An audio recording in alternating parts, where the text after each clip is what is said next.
Allora, cosa propone lei per una riconversione dei terreni agricoli, per esempio? Domande specifiche qua, lo vedo. Sì, specifica, ma Ma se... io pensavo che mi domandasse come che si fa a salvare il mondo, e invece vedo che abbiamo ridotto un fiatin qua nel campo, no? E ora parlando dei campi andiamo direttamente al succo della questione. Dal punto di vista ambientale, no?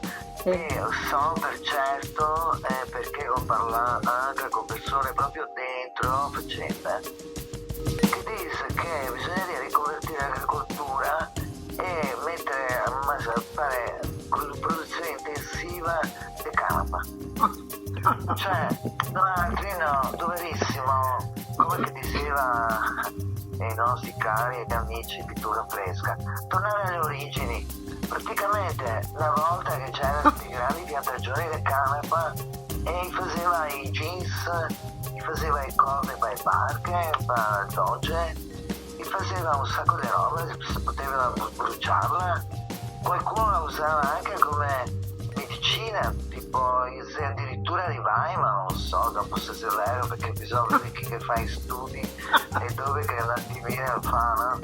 Perché sai, siamo tutti quanti che zoppichiamo. Però qualcuno sostiene che, per esempio, ai bambini veniva data la canapa come un infuso praticamente che corrisponde al quantitativo del consumo di un mese di un fumatore appassionato.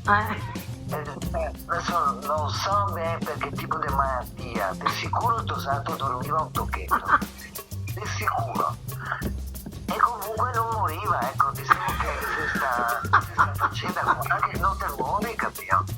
Se te muori per combustione, ecco. Non so cosa che sia da ridere, è una roba molto seria.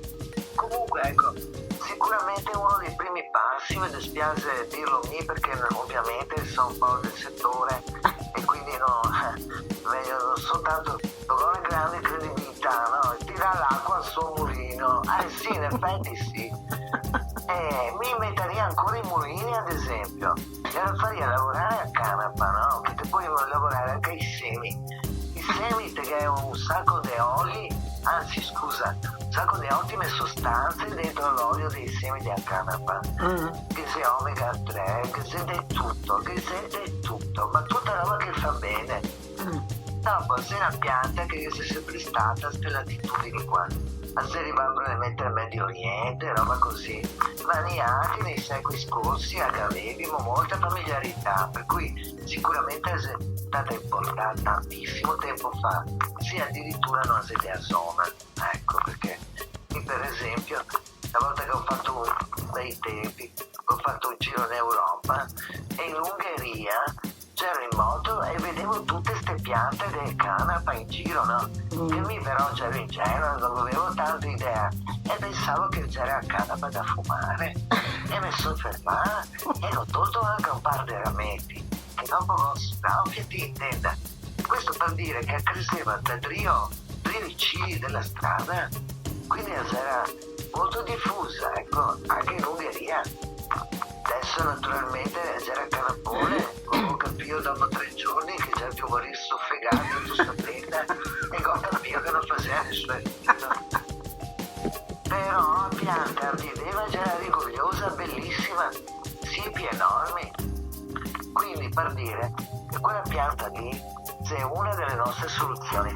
Il problema è che ne andare mai multinazionali che decide i semi, decide tutto quanto e dopo ti stressa, capito? E ti tocca cominciare a farti i canotti perché ti stressa massa.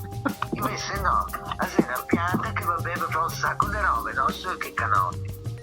Dopo ognuno le usa come che vuoi, insomma, perché i canotti non mai compra nessuno e questo insomma è esperienza personale, empirica, di studio, letteraria, letteratura, l'ho letto, mi ho approfondito e mi sono confrontato.